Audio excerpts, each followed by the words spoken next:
Damos comienzo a un nuevo programa, Servidores de Dios. Quien te habla es Manuel Cornejo.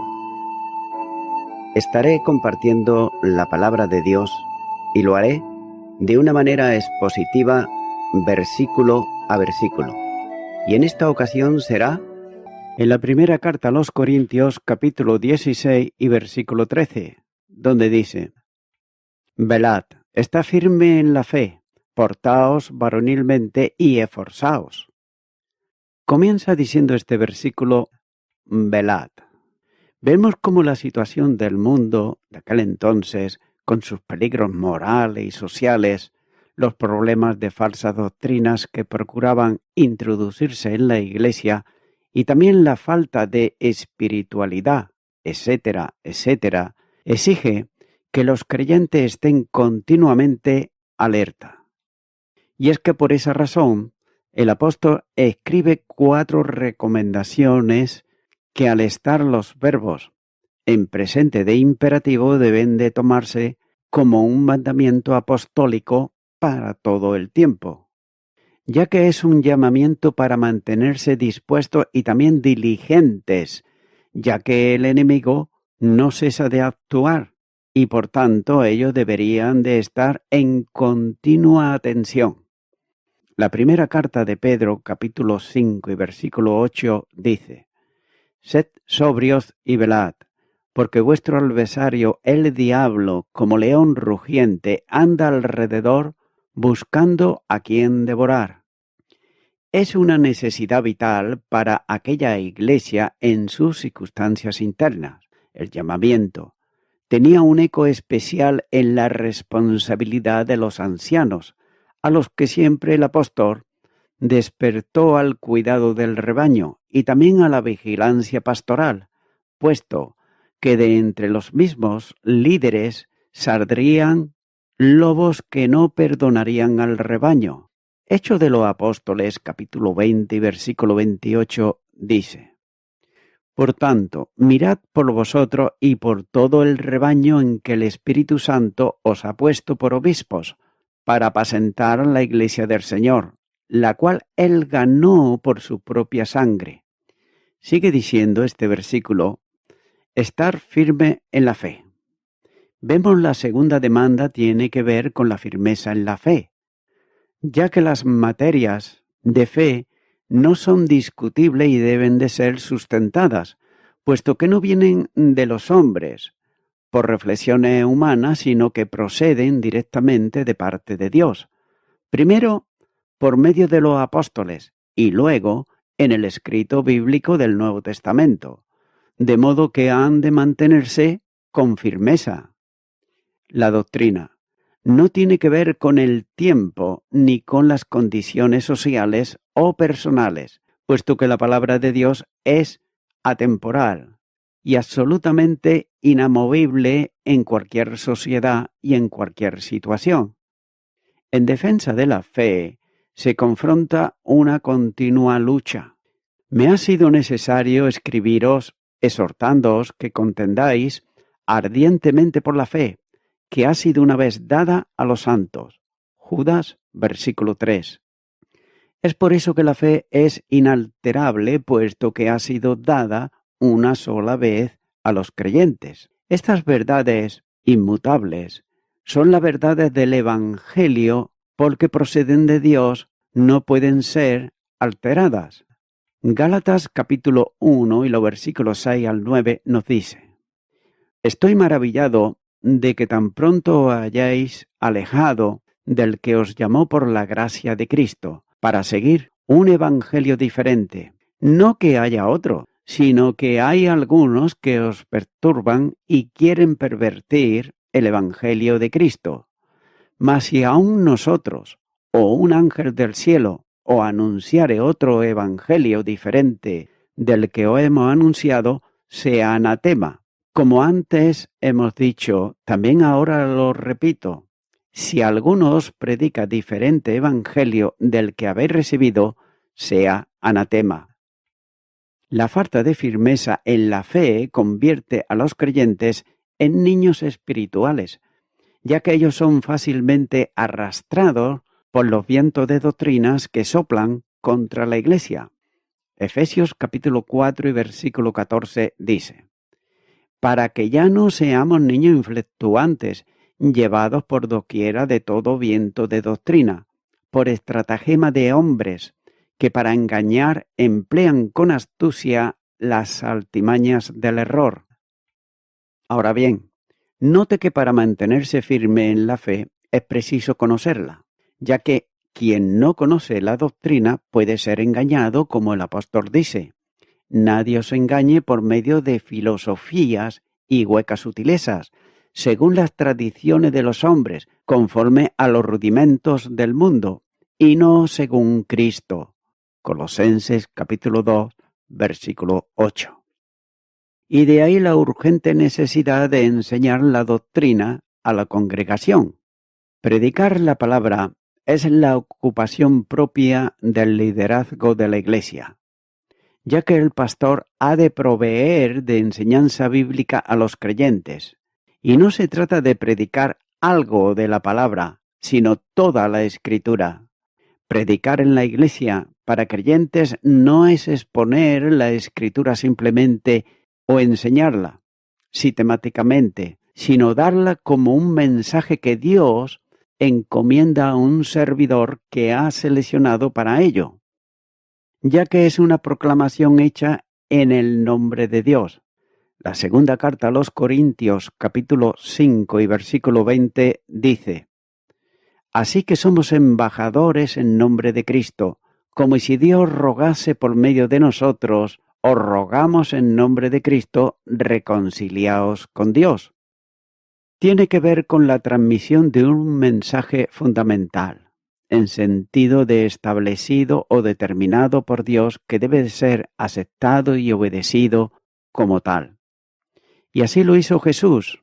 La gente se agolpaban no tanto para oír un gran predicador, sino para oír la palabra de Dios. Lucas capítulo 5 versículo 1.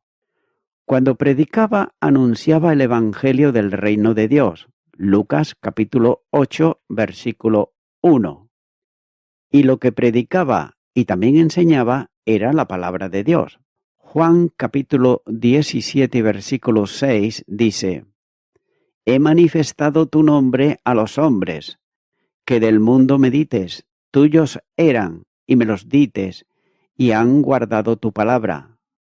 Este es el tipo de predicación eficaz, aunque importune a quienes resisten a la verdad, ya que lo único que debe predicarse en la Iglesia es la palabra de Dios. Pero sin embargo, el púlpito de la Iglesia muchas veces se reduce a charlas y reflexiones que son vana palabrería. Segunda de Timoteo, capítulo 2, versículos 14 al 16. Cuando lo realmente importante es proclamar la palabra, la Iglesia no está para ser entretenida, sino instruida. La enseñanza de la palabra está siendo reducida a la mínima expresión, mientras progresan en la misma medida otras cosas que, aun siendo aptas para el culto, no son en modo alguno sustitutivas de la instrucción bíblica. Una corriente actual trata de fundamentar el culto en la alabanza de los creyentes, enseñando una media verdad, que no deja de ser una mentira, que la alabanza es el trono sobre el que Dios manifiesta su presencia en la congregación, olvidando por otro lado que la alabanza no es otra cosa que la respuesta del pueblo a la voz de Dios, ya que es la palabra la voz de Dios, y es la palabra la que debiera de abrir el culto cristiano. El pueblo del Señor se reúne para oír lo que Dios tiene que decirle, y no para decirle a Dios lo que Él desea de oír. Además, no es el pueblo de Dios que le invita a Él para estar presente en el culto, sino justamente al revés. Es Dios quien convoca a su pueblo para que acuda a oírle y alabarle. Sigue diciendo este versículo: portaos varonilmente. Junto con la firmeza está también el comportamiento valiente. De otro modo, le está diciendo, sed hombres. Y es aquí el único lugar del Nuevo Testamento donde aparece el verbo que el apóstol está usando. Por otro lado, el movimiento feminista de nuestros días repudia esta expresión y exigirían cambiarla por otra, pero el cristiano sostiene la Biblia tal como se ha escrito. Es una metáfora que indica una forma especial de conocimiento. En tiempos antiguos era el grito de guerra que servía para animar al ejército cuando salía al combate. El primer libro de Samuel, capítulo 4 y versículo 9 dice: Esforzaos, oh filisteos, y sed hombres, para que no sirváis a los hebreos, como ellos os han servido a vosotros, sed hombres y pelead. Para aquella iglesia era una necesidad, ya que muchos se estaban comportando realmente como niños, como señala el capítulo 3, versículo 1. Es por eso que Pablo le estaba exhortando a dejar las formas sin contenido y muchas veces contenciosas, para adoptar, sin embargo, las que verdaderamente son de madurez espiritual. Y note cómo la exhortación tiene dos aspectos. Primeramente, el coraje o la energía, para que la obra de Dios se haga correctamente. Luego, el poder, la fortaleza, para que llevarla a cabo con determinación. Las circunstancias que concurrían en la iglesia exigían valor y también determinación. Sigue diciendo este versículo, y esforzaos. Vemos aquí la cuarta demanda de un desafío al esfuerzo. Recuerda aquí el apóstol las exhortaciones de Dios a Josué, antes de iniciar la conquista a la tierra de Canaán, donde 3 veces le manda diciendo, esfuérzate. Josué capítulo 1, versículos 6, versículos 7 y 9. Note que los creyentes no tenemos fuerzas propias para la lucha espiritual que producen nuestros enemigos, pero la promesa de Dios cubre esta necesidad, cuando dice que Él da vigor al cansado y acrecienta la energía al que no tiene fuerzas. Isaías capítulo 40, versículo 29. Aquello de que el creyente carece, le es suministrado por el poder divino, de modo que la fortaleza con que podamos esforzarnos está en el Señor. Y note cómo el conocido versículo dice, todo lo puedo en Cristo que me fortalece. Literalmente está diciendo, para todo soy fuerte en el que me fortalece. Filipenses capítulo 4, versículo 13. Y del mismo modo, enseña que el ser vigorizados con poder en el hombre interior es consecuencia de la acción del Espíritu. Efesios capítulo 3, versículo 16 dice, para que os dé conforme a las riquezas de su gloria, al ser fortalecidos con poder en el hombre interior por su Espíritu. Para estar firme, no solo es necesario estar despierto, sino también fortalecido, tener un poder sobrenatural que le permita superar las situaciones adversas para disfrutar luego de la bonanza de las bendiciones de la victoria.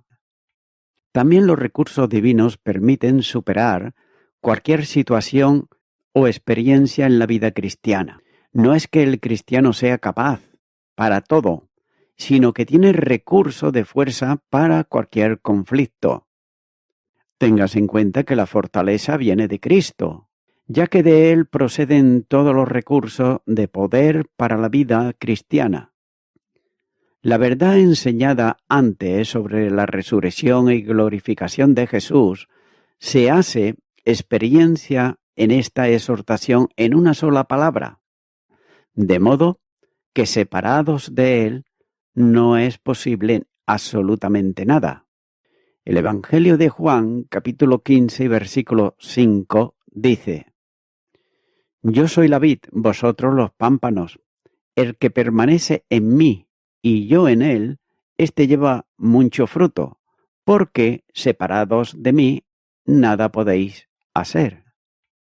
La advertencia solemne que Cristo hace es que, separados de él, esto es, en independencia o en ausencia de comunión con él, no es posible absolutamente nada en cuanto a la vida victoriosa. Y la advertencia de Jesús es contundente, ya que no dijo que sin él poco podrían hacer, sino que afirma que no podían hacer nada.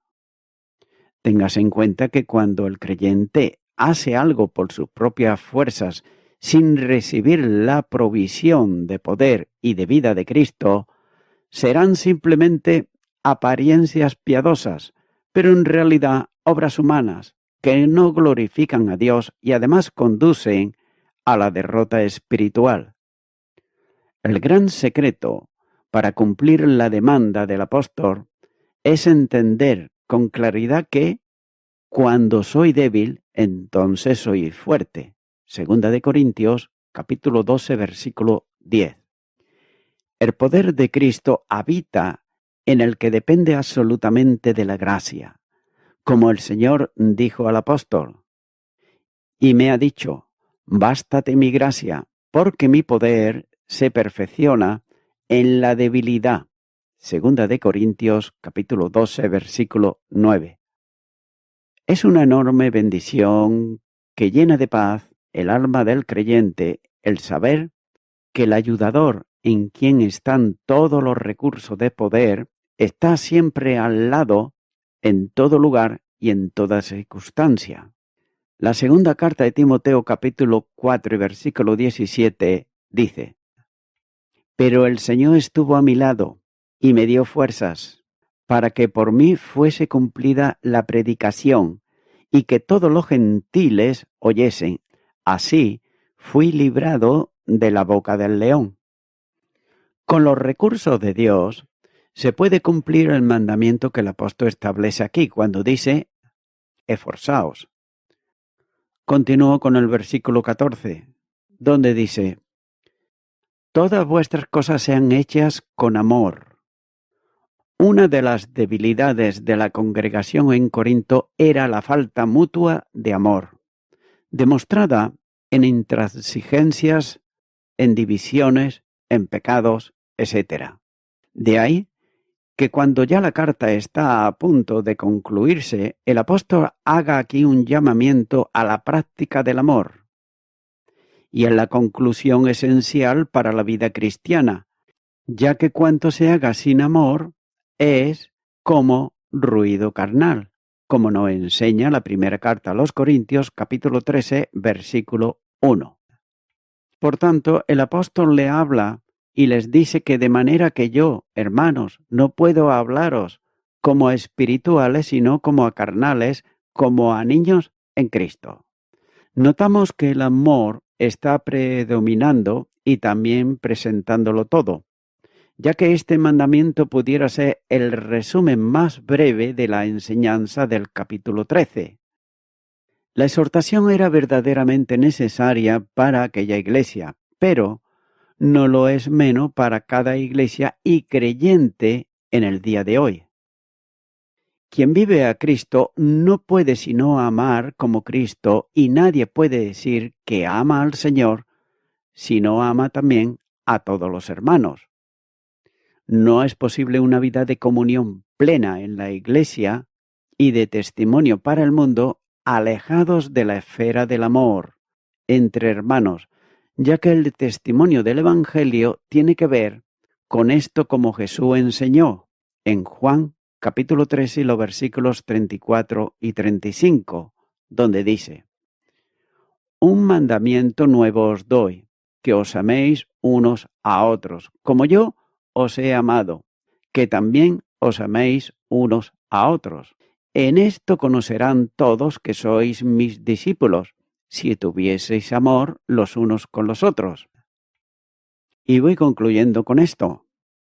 Todo el velar todo el estar firmes, todo lo varonil y todo el esfuerzo que los cristianos corintios podían mostrar no significaba nada sin amor. Ellos fueron llamados a hacer todas esas cosas en un manso y humilde espíritu de amor. Amigo y amiga oyente, la persona que es sucia de mente suele confundir las palabras amor con otras cosas que a ellos les convienen, que suelen ser muchas veces inmorales. Es por eso que las personas suelen confundir lo que es el amor de Dios. Sin embargo, se pueden distinguir, por ejemplo, el amor hacia la familia, el amor conyugal, el amor hacia los hijos, el amor hacia un hermano, etc. Pero hemos de ser honestos y es que en muchos casos ese amor que conocemos es a cambio de, siempre a cambio de. Pero mi amigo o mi amiga oyente, podemos apreciar en la palabra de Dios que el amor del cual estamos hablando es el amor que no conoce el mundo, que es el amor ágape, que es el amor de Dios. Y que muchas veces, como he dicho, las personas de mente sucia, pues lo suelen confundir. Sin embargo, la misma palabra de Dios nos enseña lo que es el amor de Dios. Y nos dice que es un amor desinteresado. Por ejemplo, en el Evangelio de Juan capítulo 3, versículo 16 dice: porque de tal manera amó Dios al mundo que ha dado a su Hijo unigénito, para que todo aquel que en él cree no se pierda, mas tenga vida eterna. Se puede ver que Dios dio en sacrificio vivo, en la cruz del Calvario, a su unigénito Hijo, a Jesucristo, y lo dio a favor del pecador y la pecadora que viene a él arrepentido y arrepentida. Y lo hizo no por interés alguno, no lo hizo porque ni tú ni yo somos muy sabios, ni muy inteligentes, ni muy graciosos, etc. Porque en nosotros no había atractivo absolutamente ninguno. Pero aquí vemos el amor de Dios, como Él dio a su Hijo unigénito a favor de todo aquel que cree en Él. También nos dice la palabra de Dios en Romanos capítulo 5 y versículo 5. Y la esperanza no avergüenza, porque el amor de Dios ha sido derramado en nuestros corazones por el Espíritu Santo que nos fue dado. Este amor de Dios se recibe cuando la persona acepta a Cristo en su corazón como su único Salvador. Y dice que ese amor ágape de Dios, ese amor desinteresado, no como el de la familia ni el del hijo, no.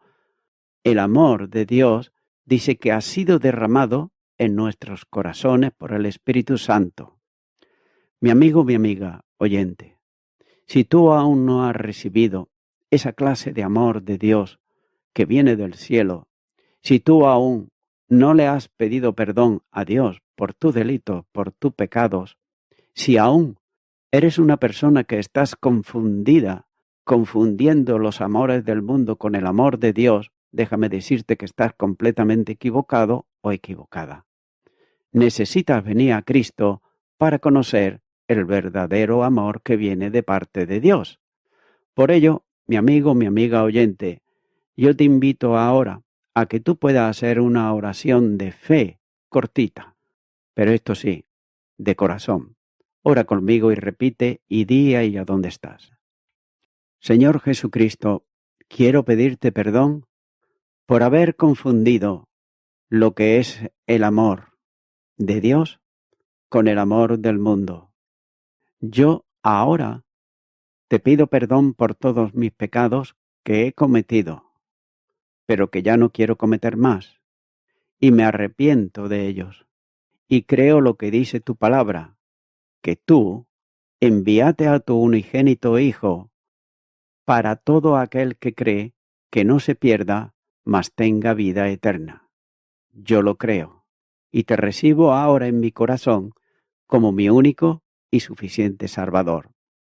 Gracias te doy en tu nombre. Amén.